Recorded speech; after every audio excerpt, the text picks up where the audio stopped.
Oh, this is Max Level EDC, and I want to talk today a little bit about the Leatherman Crunch. This is a multi-tool that I put off for a long time buying because I knew that it was one I would never modify, that it would remain in its original state throughout my ownership of it. It's basically what I would consider a near perfect multi-tool for exactly what it's designed to do. You've probably seen this before, but let's go through it one more time.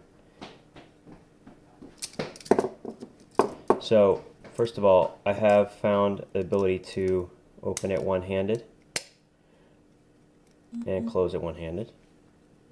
Of course, I had the bolt so tight that it makes it much more difficult than it needs to be.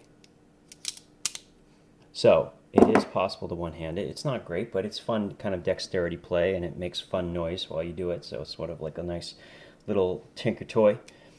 It is what I need to do is I need to give you a comparison here.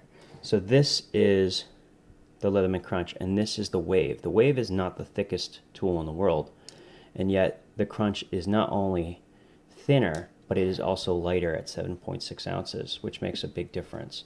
It is the lightest locking plier head multi-tool in the world, and that's still true today. This has been around for quite a while. I think it was put in market in 1999, and honestly, I don't know if they could ever top it as far as functionality is concerned. The ability for it to be a full hex bit driver is pretty amazing, and the funny thing about it, and I will talk about it later, I'll leave this out for now. This will not only work with the normal hex, but it will also work with the Leatherman bits. And the reason is it uses a spring retention system, not a magnetic retention system. So let's first off go through the tools. You have, in my opinion, what is the most important thing on a multi-tool, which is a serrated blade.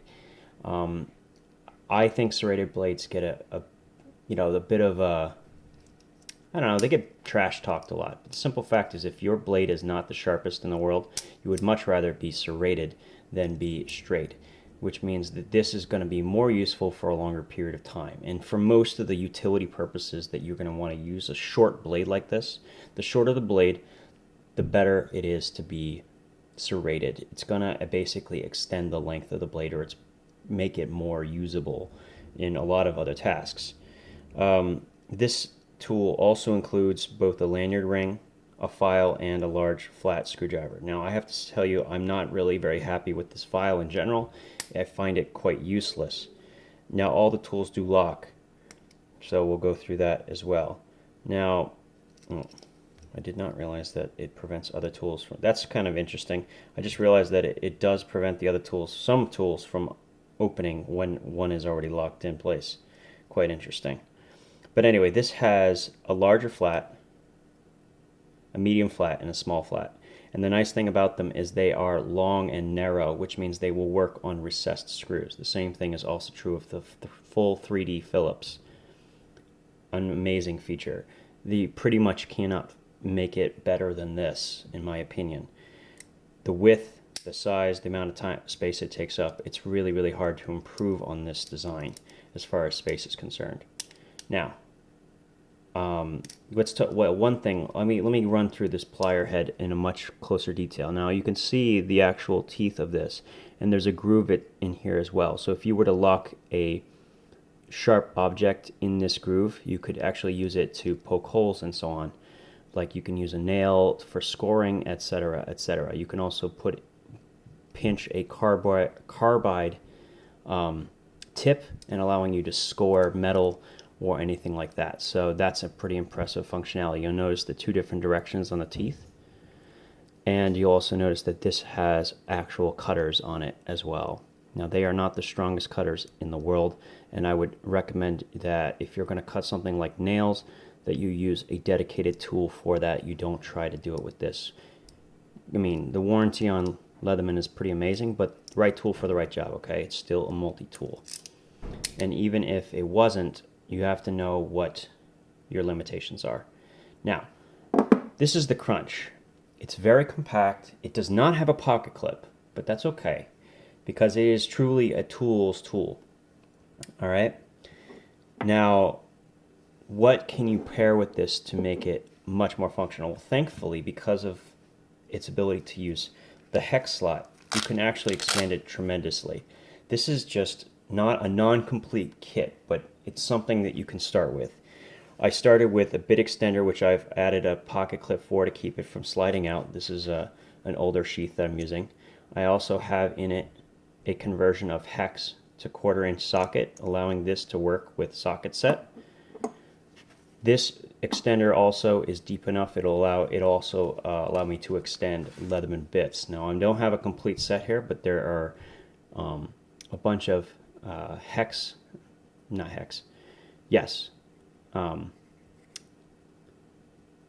what do they call these? Hex wrenches. Thank you.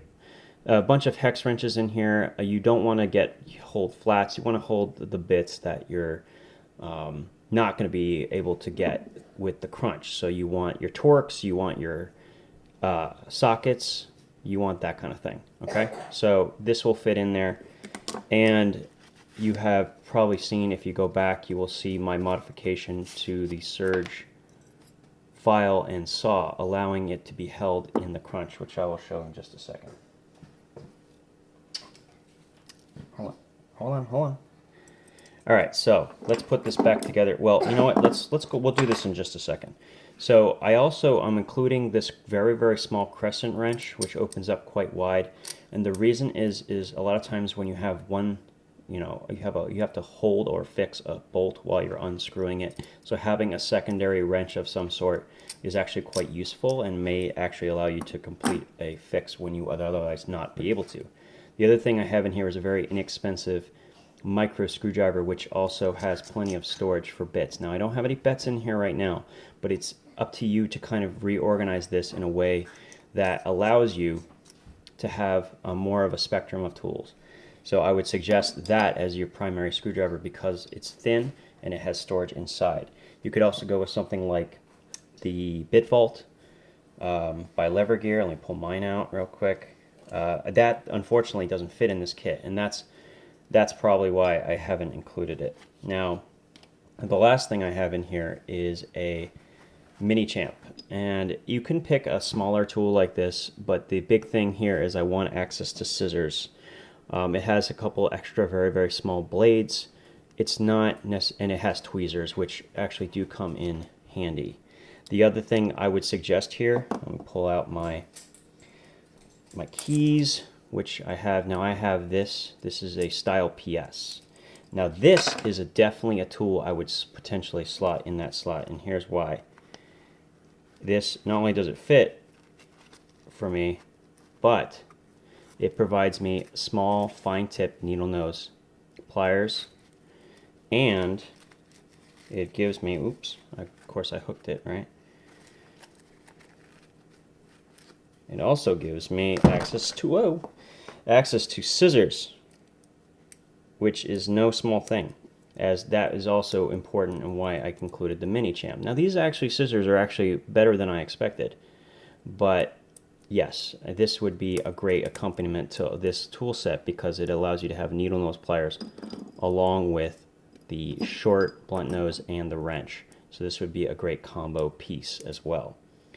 All right. So mini champ or something with scissors. Okay, you can also go with something like a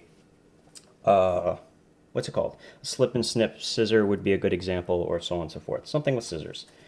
All right, now let's put this back together. And I've probably shown this before, but I'm going to show it for YouTube's sake because I think the only place I showed this was on Instagram. So we're going to put this back in. We're going to unlock it. I'm going to use 2 hands just for easy sake. Now we're going to tighten it up till it's about there. Okay, now this is the file, and this is the most important thing I wanted to be able to access. I wanted to have a diamond file. Now you see this groove line up. Now I do not want to damage the cutters, so the reason I have it set this way is it prevents side-to-side motion of the file, but also does not damage the cutters. So once I have it set in my direction I want, now I can even adjust the angle slightly like this. I lock it, and now fixed.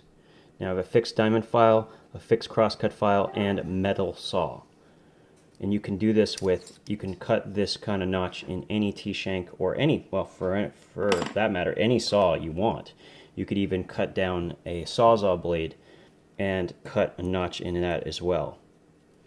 Like I said, I just changed the angle slightly, and see how I'm purposefully not doing centered. I'm trying to line the end up with that, which exposes as much of the blade as possible. So when I can take this and go ahead and make saw cuts with it, something that the Crunch doesn't have.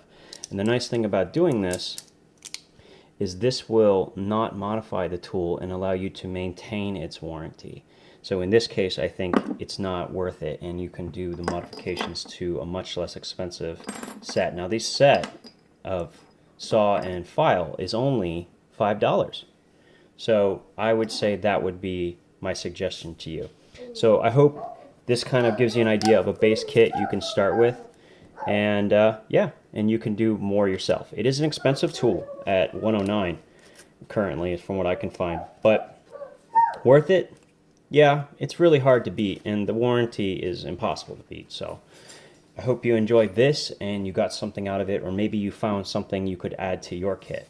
So have a good one and enjoy.